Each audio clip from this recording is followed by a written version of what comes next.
உங்களுக்கு ரொம்ப மோசமான ஒரு நாள் அமையுதுன்னு வச்சுப்போம். நீங்க ரொம்பவும் எதிர்பார்த்த ஒரு தேர்வுல மிக குறைவான மதிப்பெண் வருது. ம். அப்புறம் மனச்சோர்வோட வெளிய வந்து வண்டிய எடுத்தா அங்க டிராஃபிக் போலீஸ் ஃபைன் போடுறாரு. ஆமா. சரி, இதையெல்லாம் ஒரு நெருங்கிய நண்பன் கிட்ட ஃபோன் பண்ணி புலம்பலான்னு பார்த்தா, அவன் உங்க பேச்ச கேட்காம எரிச்சல் பட்டு ஃபோன வச்சிடுறான். அந்த நொடியில உங்கள அறியாமலேயே உங்க மூளை வந்து நான் ஒரு துரதிர்ஷ்டசாலி, நான் எதற்கும் லாயக்கில்லை அப்படின்னு சொல்லும் இல்லையா? கண்டிப்பா சொல்லும். ஆனா அந்த தோல்வியும் ஏமாற்றமும் தான் உங்க வெற்றிக்கான மிகப்பெரிய ஆயுதத்தை உங்களுக்கு குடுத்துக்கிட்டு இருக்குன்னு சொன்னா நீங்க நம்புவீங்களா? இது மேலோட்டமாக கேட்கும்போது கொஞ்சம் முரணாக தெரியலாம். ஆனா மனித மனதோட உளவியல ஆழமா படிக்கும்போது ஒரு உண்மை புரியும். அது என்ன உண்மை? தோல்விகள்ல நாம எப்படி நடந்துக்கிறோம் என்பதுதான் ஒட்டுமொத்த வாழ்க்கையையும் தீர்மானிக்குது அப்படிங்கிற உண்மைதான். வெற்றி என்பது ஏதோ அதிர்ஷ்டத்தால வானத்திலிருந்து குதிக்கிறதே கிடையாது. ஆமா. அது ஒரு செயல்முறை. தகவல் பெருவெள்ளத்துல சிக்கித் தவிக்கும் உங்களுக்கு, எந்த சூழலையும் எதிர்கொள்ளும் இரும்பு போன்ற மனவலிமையையும், அக அமைதியையும் தரும் ரகசியங்கள அலசும் ஒரு ஆழமான அலசலுக்கு உங்கள வரவேற்கிறோம். இன்னைக்கு நம்ம கிட்ட புகழ்பெற்ற உளவியலாளர் கேரல் டுவெக் அவங்களோட மனநிலை கோட்பாடுகள், அப்புறம் அப்துல் கலாமோட அறிவுரைகள் இருக்கு. அது மட்டும் இல்லாம, ஒரு ஜென் குருவோட அமைதி ரகசியங்கள்னு பல சுவாரஸ்யமான தரவுகள் நம்ம கிட்ட இருக்கு. சரி, இத கொஞ்சம் விரிவாக அலசுவோம். நிச்சயமா. ஏன்னா நீங்க தினமும் காலையில கண் விழிப்பதிலிருந்து சமூகத்துல மத்தவங்க கிட்ட எப்படி பழக போறீங்க என்பது வரை அனைத்தையும் இது மாத்த போகுது. ஒரு பெரிய மாளிகையை கட்ட அடித்தளம் எவ்வளவு முக்கியமோ, அதே போல ஒரு வலிமையான மனநிலைக்கு காலை பழக்கங்கள் மிக முக்கியம்னு சொல்றாங்க இல்லையா? உண்மைதான். ஒரு மனிதனோட ஒட்டுமொத்த பயணமும் அவன் காலையில கண் விழிக்கும் அந்த முதல் சில நிமிஷங்கள்ல இருந்து தான் தொடங்குது. இங்கதான் விஷயமே ரொம்ப சுவாரஸ்யமா மாறுது. அதாவது, நம்ம மூளை ஒரு ஸ்மார்ட் போன் மாதிரி கற்பனை செய்து பாருங்களேன். நல்ல உப்புமை. நம்ம போன்ல பின்னாடி பல தேவையற்ற ஆப்ஸ் ஓடிக்கிட்டே இருந்தா என்ன ஆகும்? பேட்டரி சீக்கிரம் காலி ஆகும். போன் ரொம்பவே சூடாகும். ஆமா, சில சமயம் அப்படியே ஹேங் ஆகி நின்னுடும். அதேதான். காலையில எழும்போதே நேற்றைய கவலைகள், நாளைய பயங்கள்னு பல எண்ணங்கள மனசுல ஓடவிட்டா நம்ம மூளையும் ஹேங் ஆயிடும். மிகச்சரியான உதாரணம். இந்த பின்னணியில ஓடும் ஆப்களை க்ளோஸ் செய்யறதுக்காக தான் தியானம் மற்றும் ஆழ்ந்த சுவாச பழக்கங்கள் பரிந்துரைக்கப்படுது. ஓஹோ! அப்போ தியானம்ங்கிறது சும்மா கண்ண மூடி உட்கார்றது கிடையாதா? கண்டிப்பா இல்ல. அது உங்க மூளையில உள்ள ரேம் மெமரியை கிளியர் பண்ண ஒரு அறிவியல் பூர்வமான செயல்முறை. தேவையற்ற எண்ணங்களை நிறுத்தி கவனத்தை நிகழ்காலத்துக்கு கொண்டு வரும்போது மூளையோட திறன் பல மடங்கு அதிகரிக்குது. அருவ. அதே போல மூளைக்குள்ள இருக்கிற தகவல்களை வெளியேற்றுவதற்கு ஜர்னலிங் எனப்படும் எழுதுற பழக்கம் ரொம்பவே உதவுன்னு படிச்சிருக்கேன். ஆமாம், உங்களுக்கு இருக்கிற குழப்பங்கள், செய்ய வேண்டிய வேலைகள் அனைத்தையும் ஒரு பேப்பர்ல கூட்டிட்டா மூளைக்கு பெரிய ஆசுவாசம் கிடைக்கும். எல்லாவற்றையும் ஞாபகம் வச்சுக்கணுங்கிற அழுத்தம் குறைஞ்சிடும். அப்போ உடற்பயிற்சி செய்யறதும் மூளைய சுறுசுறுப்பா வச்சுக்க தானே? சரியா சொன்னீங்க. தினமும் ஒரு 30 நிமிஷம் உடற்பயிற்சி செய்யறது சிக்ஸ் பேக் வைக்கிறதுக்காக மட்டும் இல்ல. நீங்க வியர்க்க வியர்க்க உடற்பயிற்சி செய்யும்போது என்டார்பின்ஸ் எனப்படும் ஹார்மோன்கள் மூளையில சுரக்குது. அட, இது இயற்கையாவே வலிய போக்கி உற்சாகத்தை கொடுக்கும் ஒரு ஸ்ட்ரெஸ் பஸ்டர் ரசாயனமாச்சே. அதேதான். அப்புறம் இதெல்லாத்துக்கும் மேல உடலுக்கும் மூளைக்கும் போதுமான 8 மணி நேர உறக்கமும் மிக அவசியம். போனுக்கு சரியான சார்ஜ் இல்லைன்னா எந்த ஆப்பும் வேலை செய்யாது. அது சரிதான். ஆனா இது எல்லாவற்றையும் விட என்ன ரொம்பவே சிந்திக்க வச்ச ஒரு விஷயம் இருக்கு. அது என்ன? மற்றவர்களுக்கு எல்லையை நிர்ணயித்து இல்லை அப்படின்னு சொல்ல பழகுவது.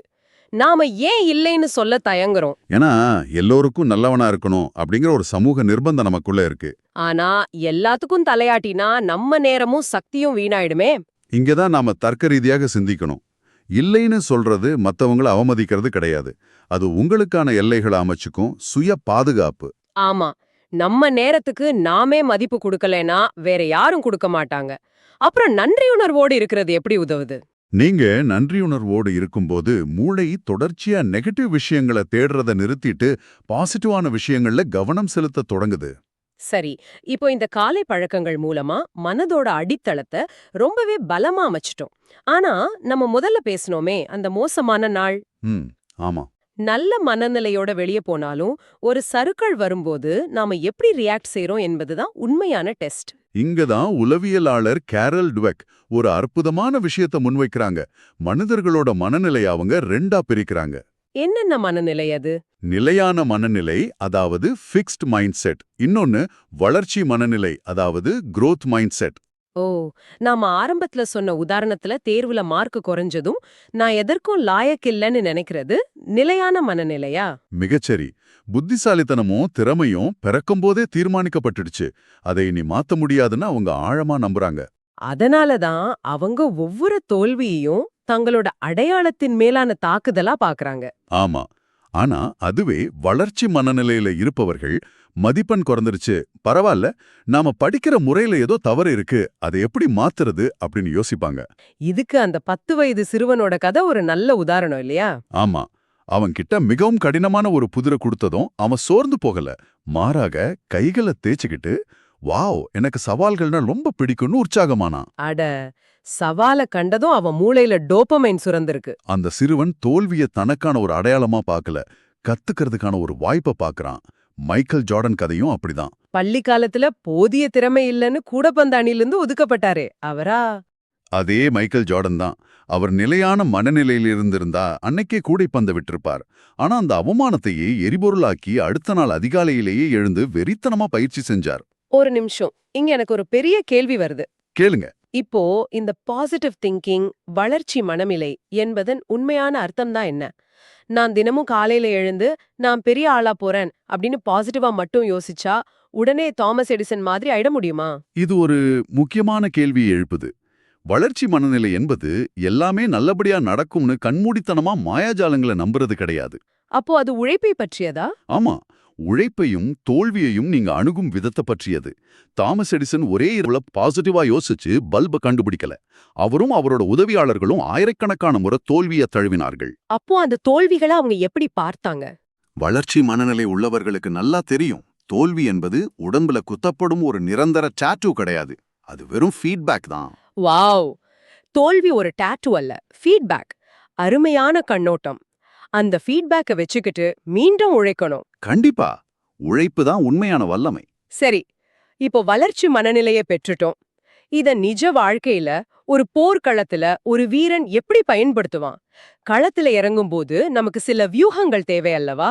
அப்துல் கலாம் ஐயா சொல்ற அந்த 4 விதிகளை தான் நாம இங்க ஆயுதமா பயன்படுத்தணும். அது என்னென்ன விதிகள்? பெரிய கனவு காணுதல், தொடர்ந்து கற்றுக்கொள்ளுதல், கடின உழைப்பு மற்றும் தோல்வியைக் கண்டு பயப்படாமல் இருத்தல். கலாம் ஐயா ஃபெயில் அப்படிங்கிற வார்த்தைக்கு ஒரு அற்புதமான விளக்கம் கொடுக்கிறார். ஃபர்ஸ்ட் அட்டெம்ப்ட் இன் லேர்னிங்.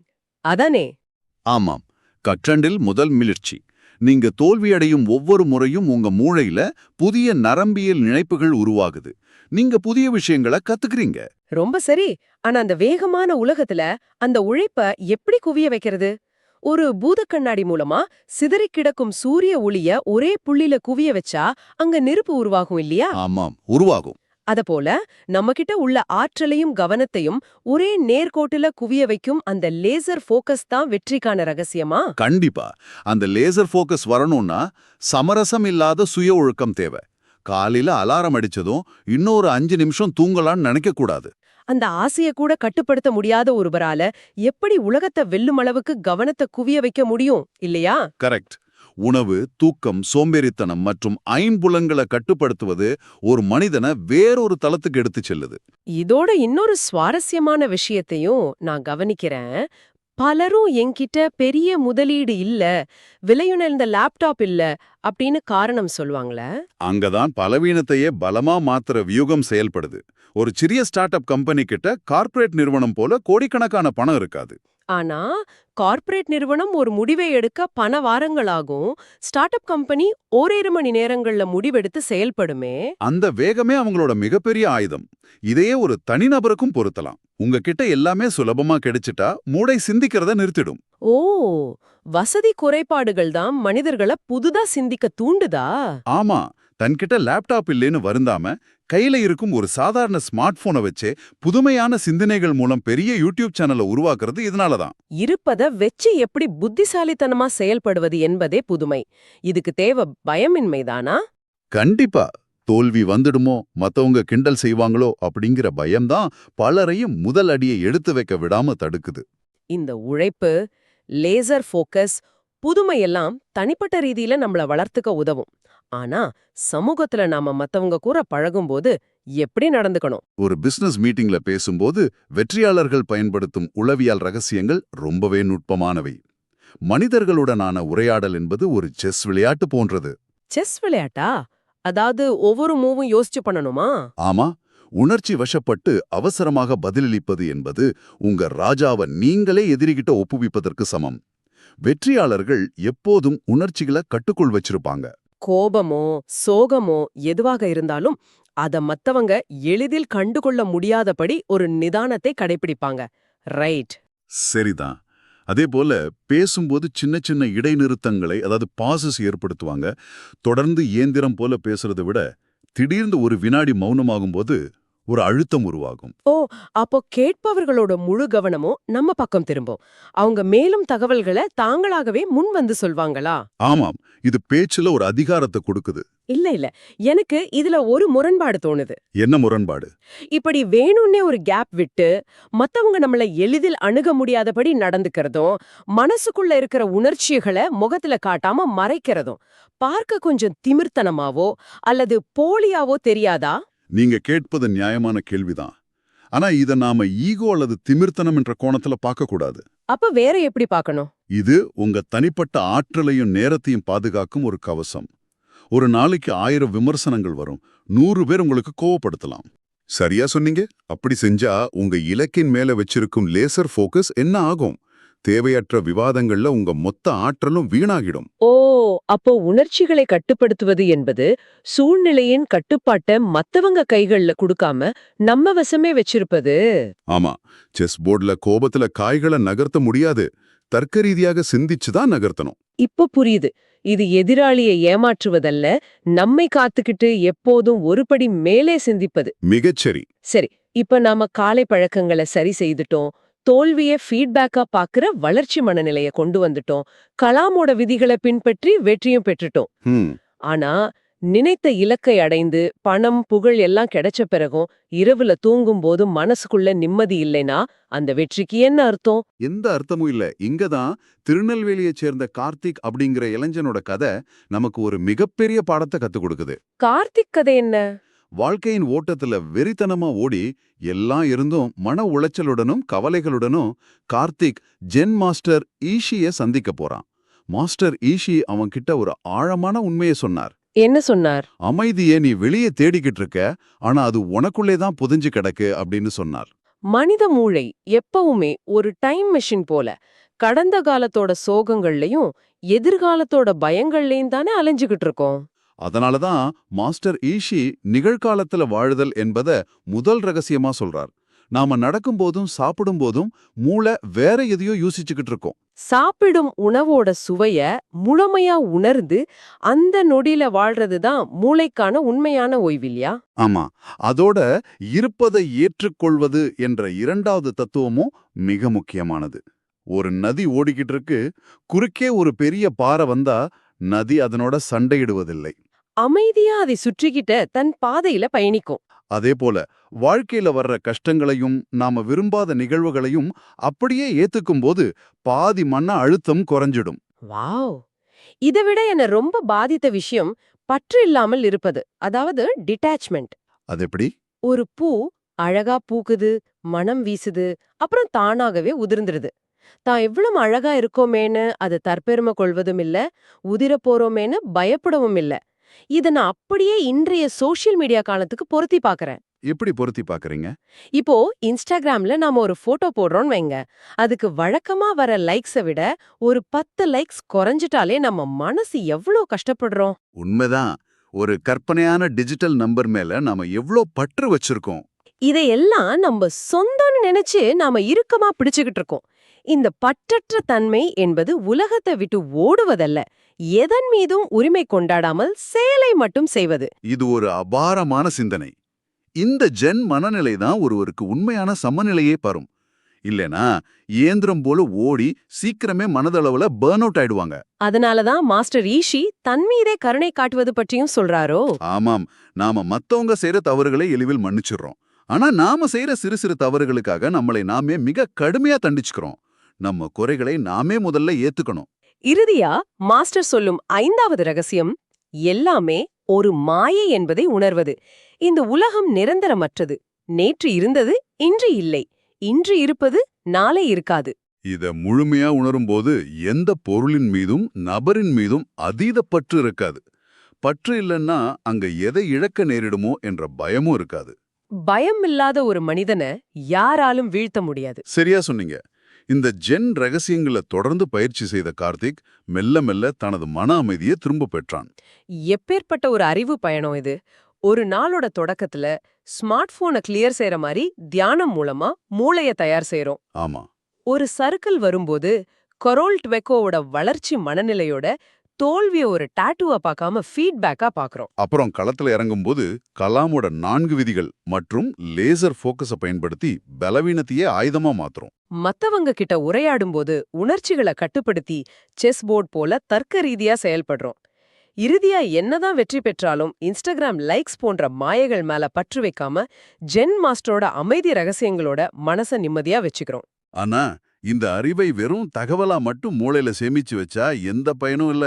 இன்று நீங்க சந்திக்கும் முதல் சவால்லையே அது ஒரு சின்ன ஏமாற்றமா இருந்தாலும் சரி, அங்க இந்த வளர்ச்சி மனநிலையும் நிதானத்தையும் பயன்படுத்த தொடங்குங்க. அந்த இரும்பு போன்ற மன உறுதிக்கான, அசைக்க முடியாத அக அமைதிக்கான வரைபடம் இப்போ உங்க கைகள்ல கிடைச்சிடுச்சு. ஆனா இந்த ஆழமான அலசல நிறைவு செய்யும் முன் உங்களை சிந்திக்க வைக்கும் ஒரு ஆழமான கேள்வியை நான் விட்டு செல்ல விரும்புறேன். சொல்லுங்க.